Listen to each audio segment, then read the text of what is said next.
campaigning is ultimately about influencing people. I mean, campaign ads aren't about saying, well, look at all the things that I've done. You go away and make up your own mind. No, of course they're not. They're propaganda in a kind of literal sense of that.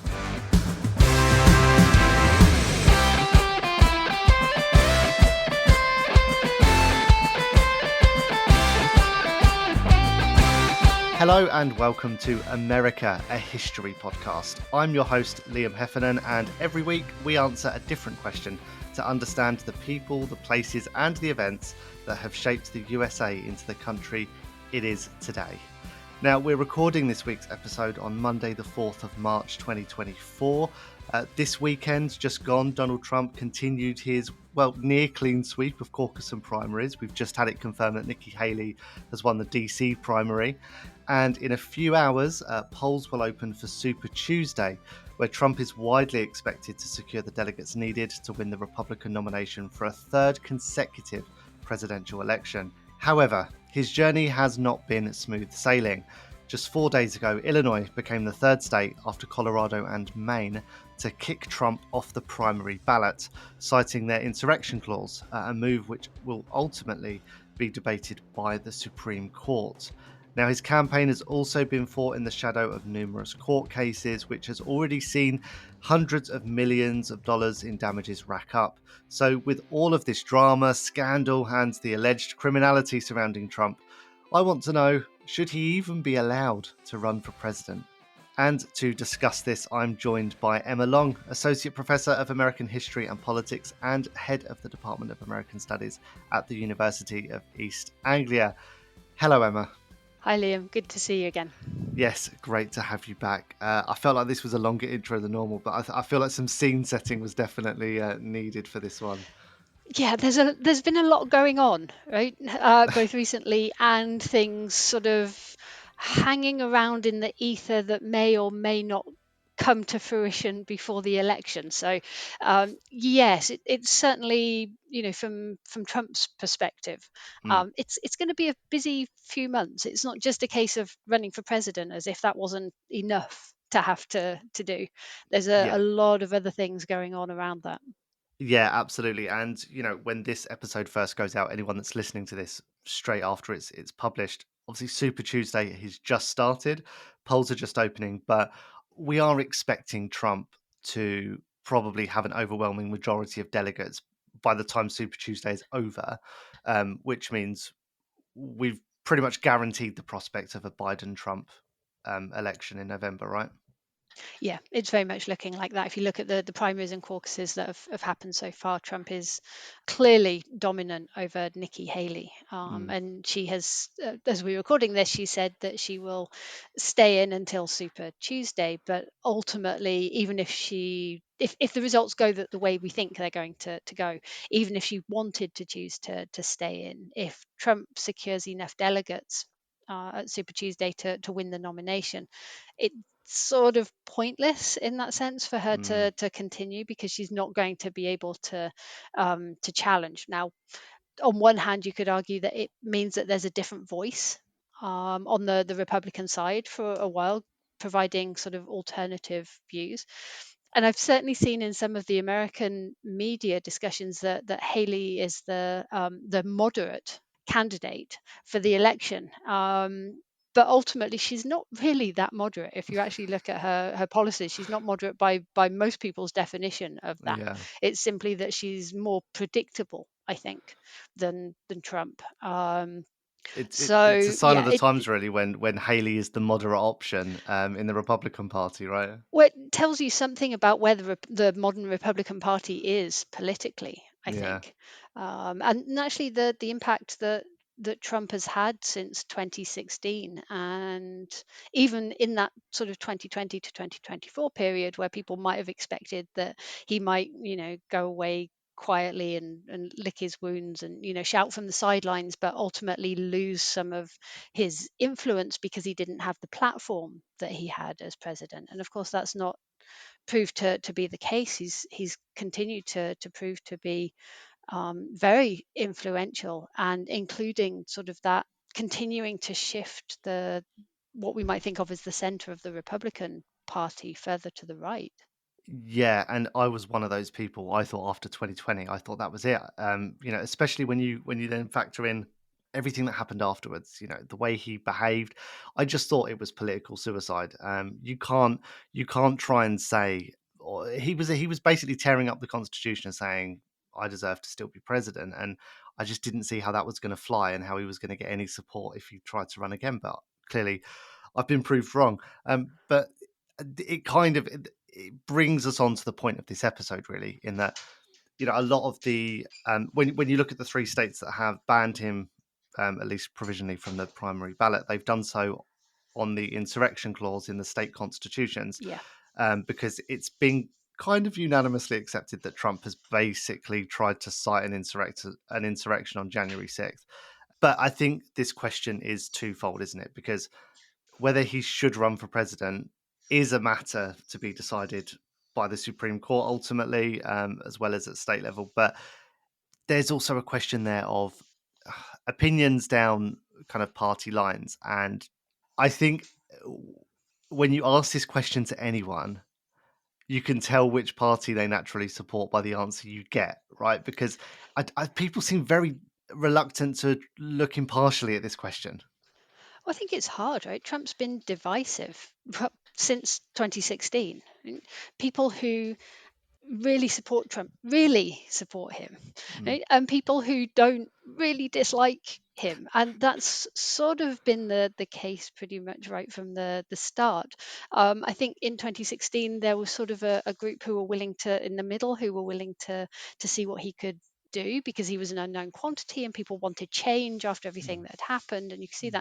that. But the experience of his presidency and the years subsequently have made it much clearer as to sort of what to expect from Trump, and it's hardened those barriers. I have seen a few interviews with some Republicans who are not Trump supporters who are willing to say that he shouldn't be allowed to run, but relatively few. And I don't think and I've seen a few Democrats as well sort of say yes, he should at least be able to run, even though I don't want him to win. But they're a Yeah. very small group, and I think we have to be careful when we think about this question of whether Trump should be able to run, in the sense that we're talking.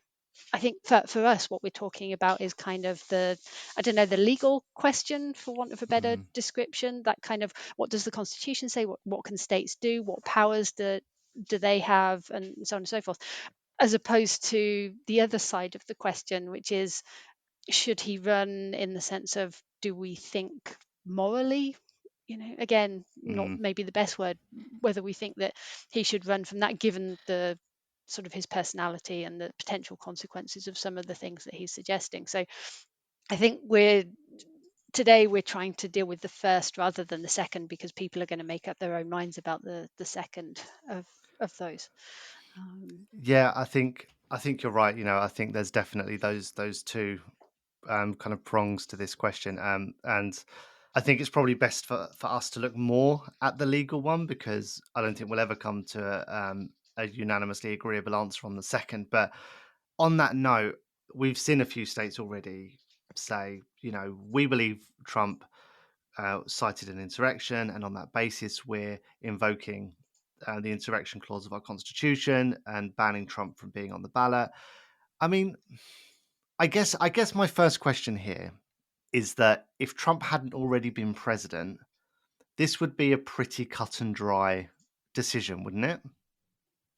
It's actually a really hard one. So the Supreme Court heard oral argument in this, which is the process by which they hear a case, on the 8th of February. So not that long ago. We're still waiting for the result.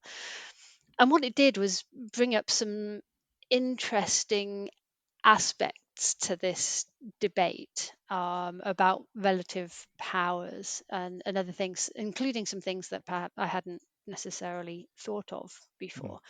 The one they didn't really talk about, that actually I think is really important when we think about this, is the fact that Trump hasn't been convicted of this. The US is a rule of law system. They have innocent till proven guilty. And while in the court of public opinion, there are a lot of people who think Trump is absolutely guilty of inciting insurrection, um, that he hasn't been found guilty. And the closest thing that they've had to that, of course, was the second impeachment trial.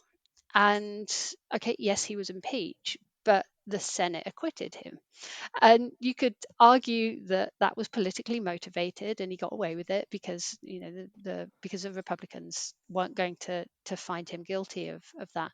But the reality is that he's not been found guilty of it, and Mm, that I think is part of the argument here, that no matter how much we might think somebody has done something under the US system, you have to be found guilty of it. The Supreme Court wasn't particularly interested in that question. One of the big questions that they were interested in was something we've talked about sort of briefly in previous podcasts, which is the fact that America's a federal system.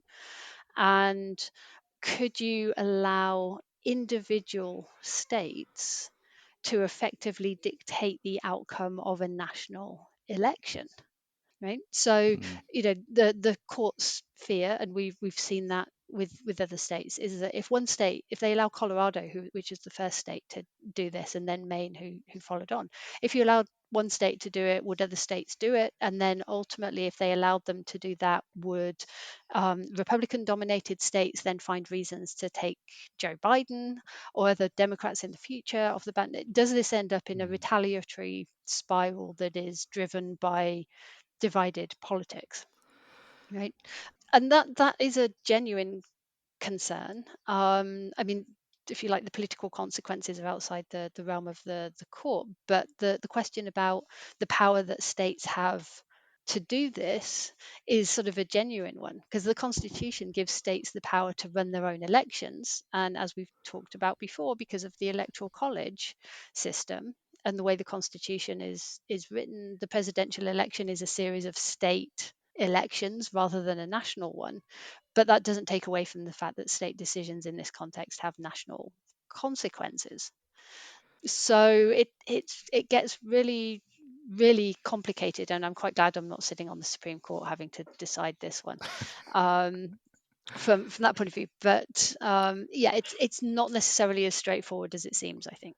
I think and I realize I'm going to get a little bit hypothetical here, but I think one of the reasons why I have a little bit of trouble kind of buying into the rationale over there is that legally Trump could still act as president and be elected as president even if he was incarcerated. So the question around, whether he's been convicted or not is also kind of irrelevant because he's as long as you fit that very basic criteria that enables you to put your name forward into the ballot, like Trump can still get elected even if he was behind bars before November, which I know is almost certainly not going to happen. But if that was to happen, he could still be elected. So it to me it feels like there's this overriding sense in America that democracy will ultimately be the testing ground for anyone's suitability for the job, and I'm not sure that I'm really subscribing to that, if I'm honest.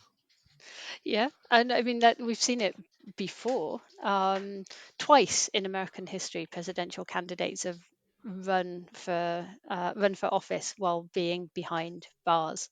The most famous one was Eugene Debs, who ran in the 1920 election. He was a famous Labour leader, sort of socialist at a time when it very much was not acceptable to fall into that category after World War One.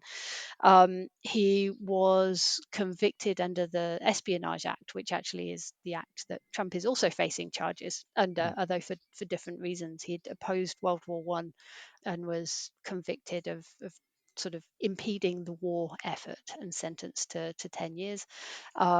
He ran from behind bars in an Atlanta penitentiary in 1920. Estimates suggest that he got about 1 million votes in 1920, which is not insignificant when mhm. you think about it. So there's Eugene Debs. The perhaps less well-known candidate was Lyndon LaRouche Jr., who apparently ran in every presidential election from 1976 to 2004 as a Oh wow. third-party candidate. I have to admit, I'd never heard of him. So clearly he didn't do that well. And he was sort of a conspiracy theorist. He's been described as running a cult. He's a very strange figure. But in 1990, he ran in the 1992 presidential election while serving a 5-year term for fraud. Got about 26,000 votes, so not as successful as Eugene Debs as far as it goes. But in the grand scheme of things, here it suggests that yes, that idea that when it comes to running for office, it's not about the legal side of things, it's about the public having a say about who they want. I mean, the difference between Debs and LaRouche Jr. is the fact that neither of them stood any chance of being successful. Right? Here we've got the possibility of Trump being successful. There's also, of course, the fact that presidents have the power of pardon. Mm. So if Trump runs from behind bars, most people don't think he'd be imprisoned, but let's say he did, runs from behind bars, is successful. The first thing he could do on taking office in January 2025 is to pardon himself, Yeah. releases him from prison, continues on. So that's also making these debates more complicated because, of course, it feeds into the narrative that Trump and his supporters are offering, which is that this is all political and trying to stop him getting elected. And Trump opponents are saying, well, if these things don't happen before the election, there's a very real possibility that if he's found guilty, he will simply pardon himself, and that Yeah. undermines the whole system of justice. So it's adding complications, should we say, to the debates that are going on. Yeah, and I think this is where I think there's a unique dynamic, because you were talking about, LaRouche Jr. as, um, you know he was in prison for fraud, facing espionage charge. He has sort of cult-like status. There's not dissimilar parallels there to Trump in the way you were describing LaRouche Jr. The only difference between the two is that Trump already has a following of tens of millions of Americans who will come out in force to vote for him. That's quite dangerous, if the man that's being voted for has an arguably quite dangerous agenda. Um, but again, if people want to vote for him and people put him in, then that's democracy at play. But as you kind of alluded to earlier, there is a really powerful political dynamic at play here because of who Trump is, because of the fact that he's been president before, and that has to have an impact. And because you're right, like there's a balance there between making sure that justice is done and making sure that the right controls are in place, but also making sure that this whole election doesn't just descend into a political um, sort of tit for tat. Yeah, and of course we've talked about the polarization in American politics before, and we've seen some of that going on in American politics. So there's a very real risk that if you start meddling with election processes, whether it's politically motivated or not, given the narrative that Trump has been spinning for years at this point, that any attacks on him are not about the law, not about the fact that he's done anything wrong, not about the fact that we should condemn some of the things that either he said or done, but that it's motivated by politics. There is a very real risk that Mm, some of these things could just extend into that narrative and end up sort of leading to retaliation, and American politics just gets more and more divided, and things become even less functional than they are now and have been for the last few years. So you know yeah. that narrative that Trump has so successfully sort of created, that really right back as far as 2016 when we first started talking about fake news, right, and alternative facts and all of those things that have now become familiar things that we now talk about as part of the political realm. Mm, We're seeing some of the consequences of that in these debates, and actually it's one of the really dangerous things for American democracy, because if you can't yeah. agree on the facts, then you don't have a foundation for a discussion, right? You end up talking Yeah. past each other. There's no middle ground for finding compromise because you're not having the same discussion. Yeah, absolutely. And in fact, I'm going to pop a link in the show notes to the BBC Panorama episode that is airing tonight, Monday, the 4th of March, as we're recording, which looks at Trump and one of the articles that I saw sort of promoting that program was around the fact that Trump supporters were creating these kind of swathes of AI generated images that sort of showed Trump holding hands and sort of having photographs taken with African Americans to try and bolster his popularity amongst minority communities.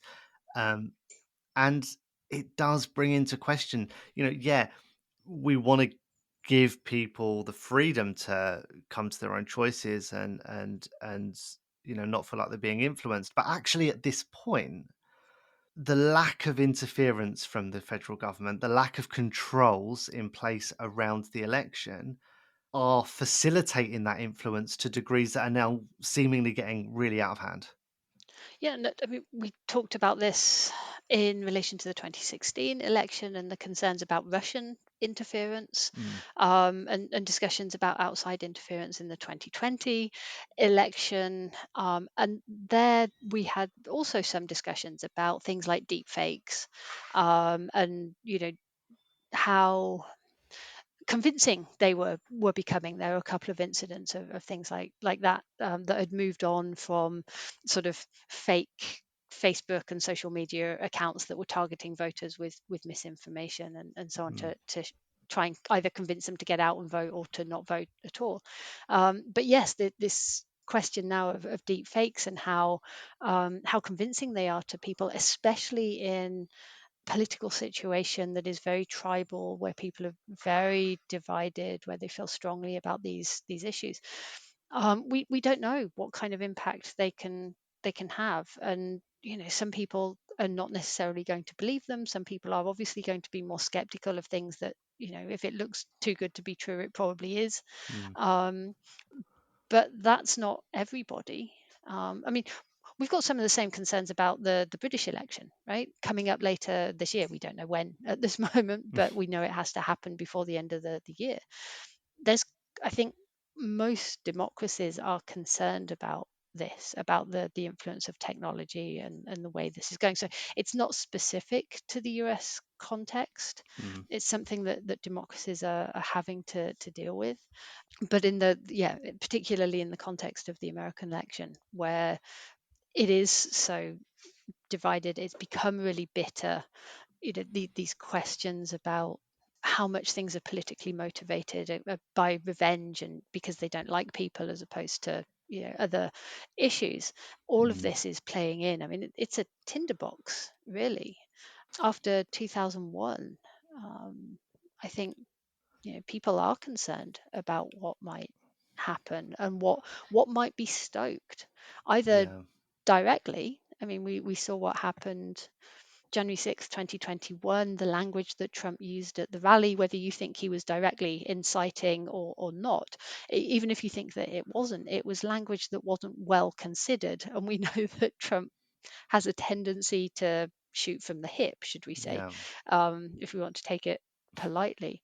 Um, but there is a risk when everything's so tense that the wrong words in the wrong place at the wrong time could just set that off. And I think a lot of people are on edge as a result of that. Yeah. Now that's one issue.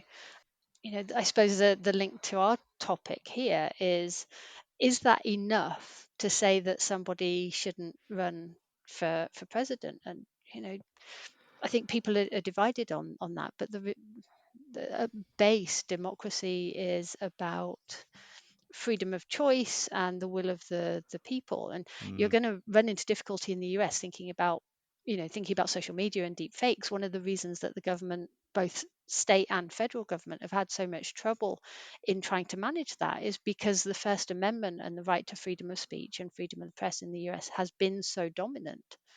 The idea of interfering with that kind of speech is almost anathema in American politics and American culture, in a yeah. way that I think in parts of Europe we accept that there are certain limits. So things like laws in many countries that make it illegal to deny the Holocaust, for example, that just wouldn't pass muster in the US. Not that people think that it's wrong to deny the Holocaust, but because the First Amendment takes so much primacy. And when it comes to elections, that is playing in to some of the discussions as well.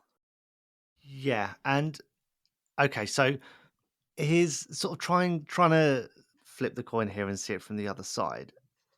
Trump has obviously campaigned really hard for this election, but there's not really any better way of demonstrating your credentials as president than actually being president for 4 years before, which Trump has a rather rare privilege of demonstrating.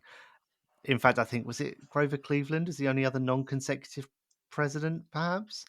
Hmm, I, I, possibly. I'd I have to think check. I think there has been one, and I think maybe it was Cleveland, but yeah.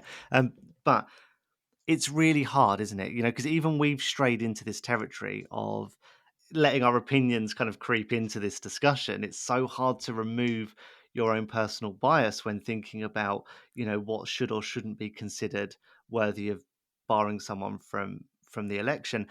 And I think that's to me, it seems like that's the crux of the issue, in that any kind of rule that's put in place, any amount of governance or control that says this person has more right to run for president than this person, there is bias to that. There is at least a judgment of right and wrong. There's an ideological skew on the election, and so could we not argue that maybe this is correct? We should let Trump run because actually, you know, whether we agree with who Trump is or not, with what he's saying or with what he's doing, if enough people in America do agree with that, and especially after seeing what he's done for 4 years as president before, and they're willing to vote him back in, then that is the will of the people. That is democracy at play. Yeah, and at base, that's exactly what democracy is about, right? Whether you like the result or not, if you can convince enough people to vote for you, um, then that's the way that it should go. I mean, I think thinking about some of the things we've just been talking about, the concern is that the way the election goes, or interference in the election, or deep fakes, or those kinds of things, will unfairly or unreasonably influence the way that Mm, people vote, so that ultimately it's not a fair result, whatever that result is. But there have been debates about whether elections have been fair for generations. I mean, you look back to the political machines in American cities in the late 19th and the early 20th centuries. They certainly were not what we would consider to be free and fair elections. But the results stood.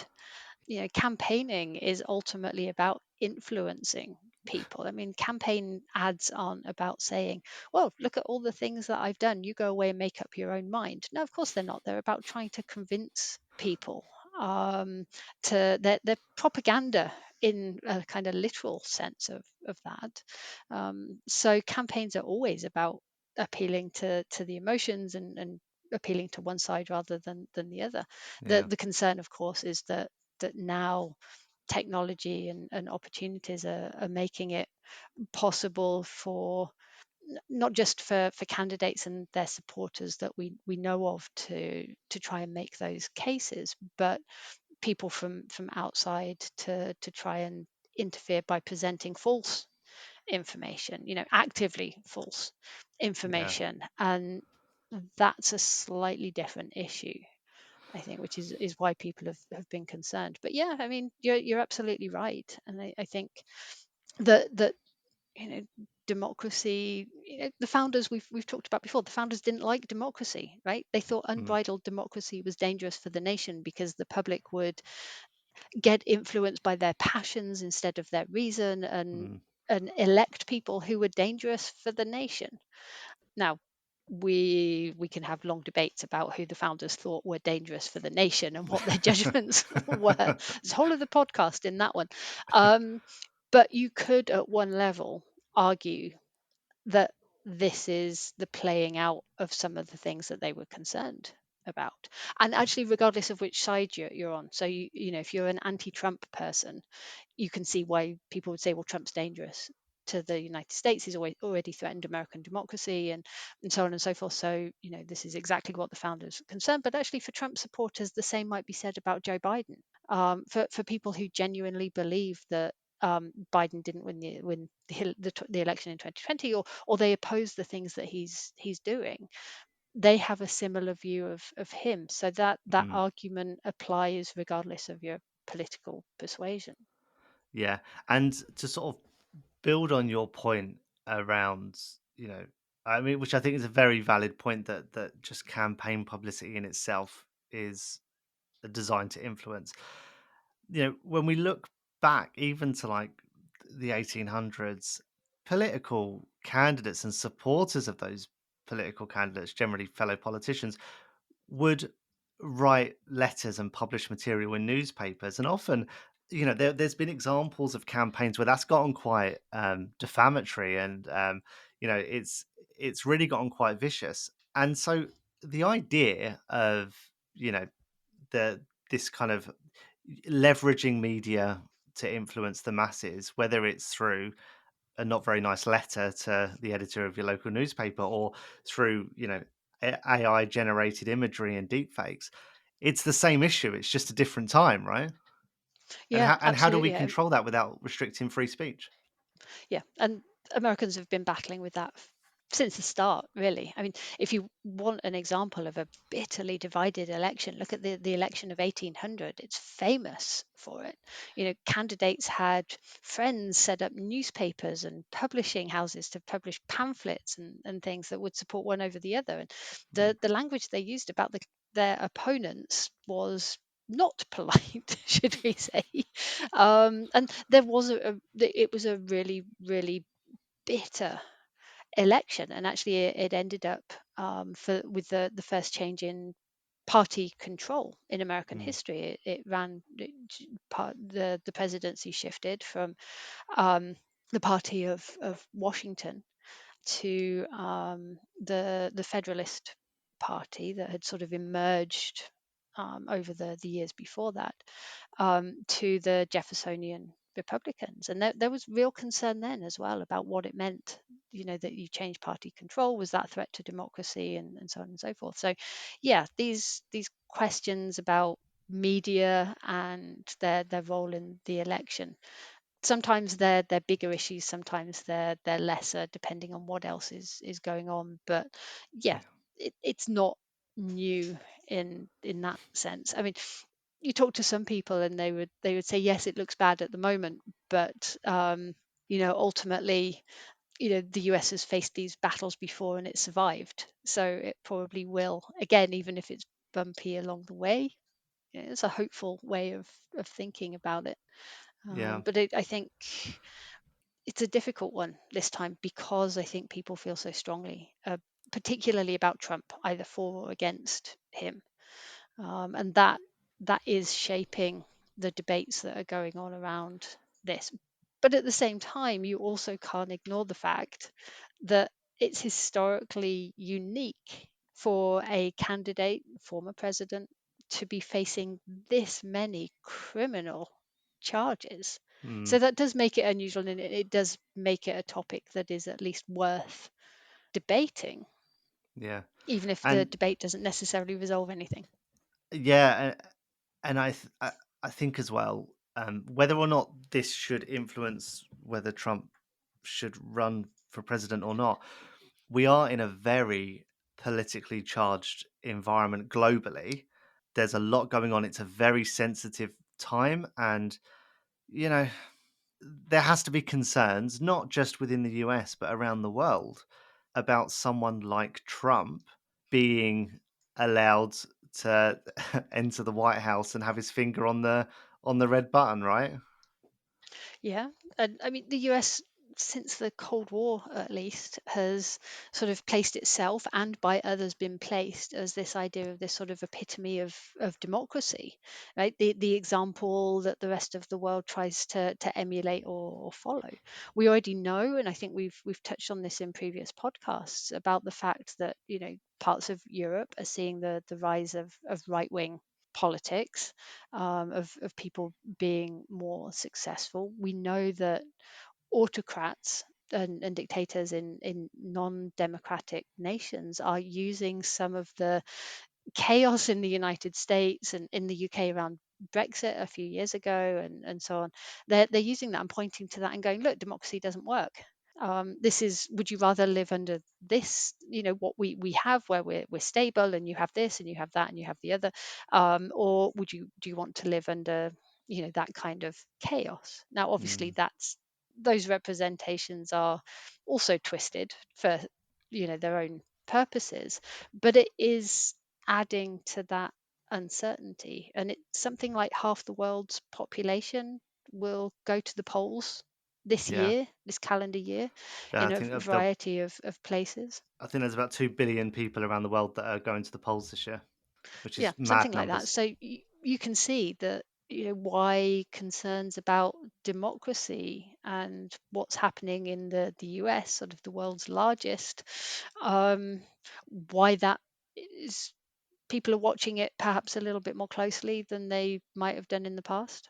Yeah, and let's circle back then, because we have spoken a lot about the legal frameworks, but also these kind of ethical questions that surround the elections and the sort of the political considerations around that as well. All things considered, should Trump be allowed to run for president, or actually is this a case study for saying, maybe there should be tighter restrictions on this? Mm. Oh, you put me on the spot, Liam. I think we've said before, I'm a historian. I'm much happier talking about what did happen rather than what should. I mean, I think, to answer the question, I think legally, yes, I would say yes, Trump should be allowed to run. I think there is nothing in the situation as it currently stands that can prevent him within the American legal and constitutional framework. Right? Ethically, personally, I don't think I live in the real world like everybody else, right? I don't think politicians are necessarily going to be whiter than white and we hold them to a different standard and all the rest of it. But some of these charges that he is facing are really quite significant. And if he's found guilty of some of those, if this was anybody else who was charged with these, or ultimately found guilty of some of these charges, those are really major charges. And so ethically, should he be found guilty on any of those criminal charges that he's facing, particularly ones about election interference, that personally would raise some very big questions for me. But ethical questions are ultimately, as we've talked about, individual judgments. But are they, like, when it comes to being able to demonstrate that Trump has committed crimes that mean he's interfered or tried to interfere with an election? How can you justify letting someone like that run? And because doesn't that completely contradict the democratic process that they're trying to facilitate? Potentially, and of course, the charges that relate to the January 6th Capitol riots, right, and also the really big ones about the possible interference in the Georgia election from 2020. Mm, Um, there's also, we talked earlier about the state legislation about insurrection, but there is also a clause in the Constitution about that. And if Trump was found guilty on those charges, that potentially brings, was it Section 3 of Amendment 14 into play and turns it into a legal issue rather than an ethical one. Right? So maybe that potentially could change the balance. But at the moment, it's not clear that those things are going to go forward before the election. mm. But I think things like, some of the other things, I mean, they are ethical questions, I think, about, are you willing to vote for somebody who has criminal convictions? The law and the Constitution in the US does not prevent somebody with those convictions running for president. So ultimately, that comes down to individual views about how far that makes somebody worthy or not of Mm. being elected, or somebody that you wouldn't go anywhere near. So I think those are the differences here. Yeah, I completely agree. I think that there is such a fine line between ensuring that the process and the systems that are in place are being upheld, whilst also sort of preventing, for want of a better word, the wrong people from getting elected. And I'm not sure if you can. I don't. I think the two are probably mutually exclusive there. But I think, as you said, legally, Trump has to be allowed to run, and then we'll see. We'll see what the majority of Americans decide in November.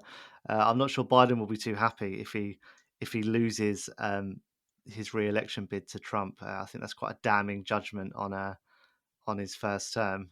But hey, we've got what, 8 months? The election must be nearly exactly 8 months from now. So who knows what's going to happen between now and then? I think it's going to be a bit of a roller coaster. Yeah, it's not going to be, it's not going to be smooth sailing.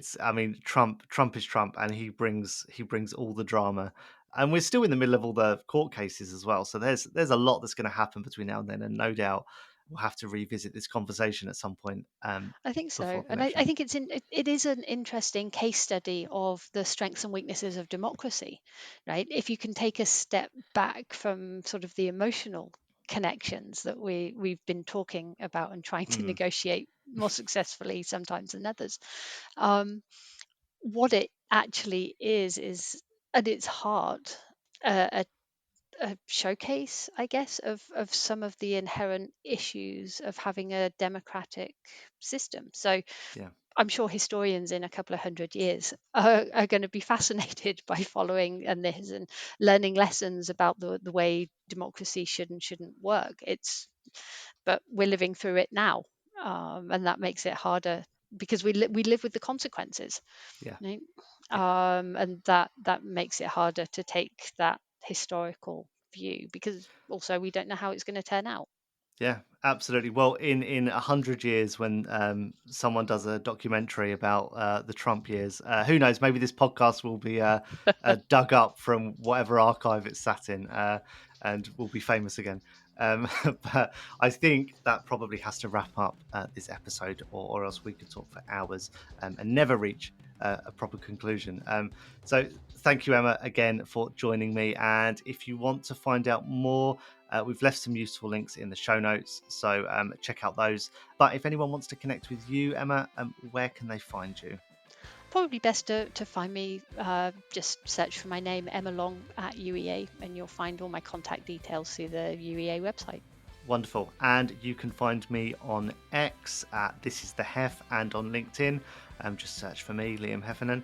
And if you enjoy the podcast, please leave us a rating and a review wherever you're listening to this, and give us a follow as well so that all future episodes appear in your feed. Thank you very much, and goodbye.